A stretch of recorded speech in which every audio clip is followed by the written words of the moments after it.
तर एकनाथ शिंदेंच्या नाशिकमधील विकासकांशी व्हिडिओ कॉलद्वारे संवाद। नाशिकमधील 8,000 इमारतींच्या पुनर्विकासाला गती मिळणार असं एकनाथ शिंदे यांनी म्हटलंय।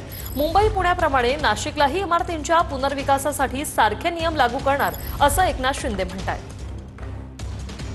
डेव्हलपमेंटचे सगळे आपण विषय जसे ठाण्यात केलेत, मुंबईमध्ये केलेत, रिडेव्हलपमेंटमध्ये येणाऱ्या अडचणी, वाढीव FSI दिला, इन्सेंटिव्ह दिलेला आहे, तर रिडेव्हलपमेंट पासून कोणी वंचित राहता कामा नये म्हणून सरकारने नगर विकासने जी पॉलिसी ठाण्यात केली आहे, पुण्यात केली आहे, ती तुम्हाला मी लागू करतो नाशिकला। Thank you very much sir, thank you very much. ती लागू करतो, काही चिंता करू नका। शेवटी पुनर्विकास झाला पाहिजे ही सरकारची भूमिका आहे आणि त्यामुळे ओशीनं आपण ओशी नव्हत्या त्या 20,000 इमारतींना ओशी दिली। आम्ही पागडी मुक्त मुंबई ऐलान केलंय, ते आम्ही करतोय।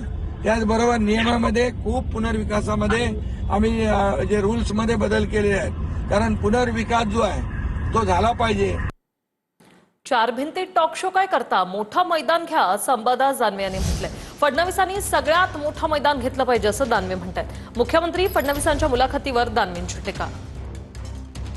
जरा इथं येऊन शो करा म्हणा त्यांना मैदानावर।